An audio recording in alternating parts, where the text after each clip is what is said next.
Hey guys, this is Katrina again with IdeateTV here at San Diego Comic-Con, and I'm with the wonderful Sammy Castillo, who is the now owner of Tommy and Sammy Castillo Studios. Yeah. Studios. So tell me about like the whole legacy that you have with your husband, your late husband, if you don't mind doing that. No problem. So Tommy and I have been together for 12 years. We helped establish the business. He's been in the industry 30 years total. And when I took the reins of the business, we wanted to be kind of partners in crime and life and art. So now, unfortunately, since he's passed away 2 years now, I've decided to take the reins and really kind of push the business forward, celebrating his art, and also, you know, giving the audience a little bit of something different, which is what I love to do and like all the business that I've done. So every year I come out with exclusives celebrating my late husband, new sketchbooks with his artwork, and continuing on with the projects that we started, like our Dark Side of Oz, our new Alice in Wonderland book, and things like that. So Dark Side of Oz sounds really cool because, you know, I have this kind of admiration for like the dark side, even though I was always like a princessy pop girl. Right. So tell me about that. That's awesome. So the Dark Side of Oz, my husband is a huge fan, and so it actually picks up after the film, which is what's general knowledge, and follows in the same vein and tone as the original 14 books by L. Frank Baum. They were very dark and brutal. And so Dorothy in our story is an adult. She's a waitress in an Airstream diner at the end of World War II, and she gets pulled back to Oz by the Green Winkies and discovers all the gifts the wizard gave the three are actually cursed. So courage is nothing more than rage. The Tin Man's heart is black and corrupt. Scarecrow gained so much knowledge, it drove him insane. Because the wizard, when Dorothy was a kid, came to him for help, and he was a charlatan. He had no magic, so he just kind of threw magical items at her and ran off. So the tagline of the franchise is, you're not going to like the truth, because what we were spoon-fed through the film is really the lie. It's what we saw through Dorothy's eyes as a child. You know, she saw a world of light and song and laughter, when in reality it was a world of deception, because Glenda lied about who she was. She's not the Witch of the North, she's actually the Witch of the South, and she knew the wizard had no magic and he hated witches. So why would he send Dorothy? You know, why would she send Dorothy to go see a man who couldn't help her? Because what was the first question she asked Dorothy?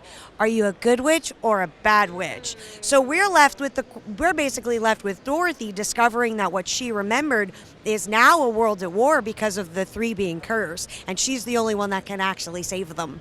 Wow, that was like a whim, everything. But I love how, you know, like as a kid, you're growing up with fantasy, right? But in reality, you're like, wait, this is hard. Like there's a lot of pain, there's a lot of darkness, and that's okay because it's part of life.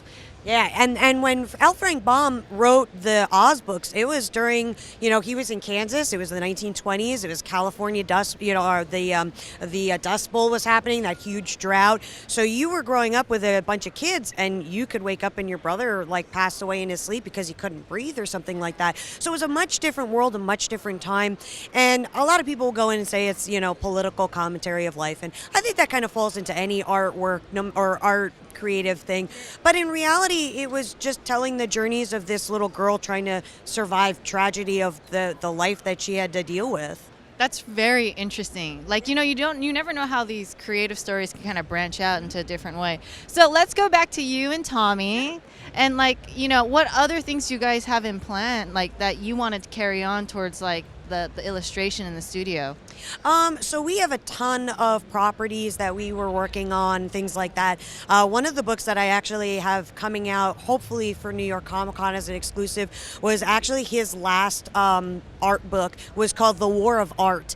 And it was actually a mix between a sketchbook and his philosophies and techniques of art. So I'm actually continuing on with that and then adding some of my own techniques and stuff, because I actually started in the video game industry before I switched to illustration.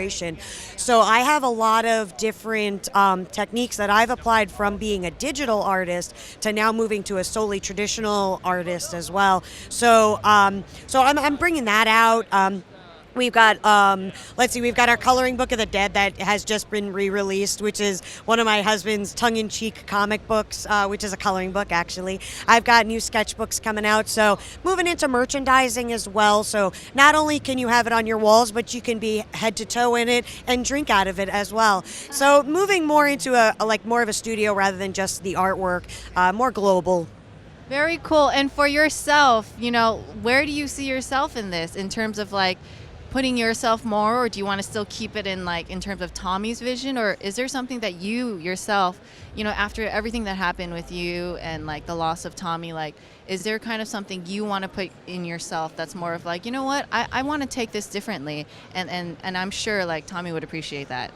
Well, Tommy and I were always very transparent with each other, and one of the things we discussed was I asked him like what he wanted me to do, and he flat out said, "Take my career and use it as a springboard for your own."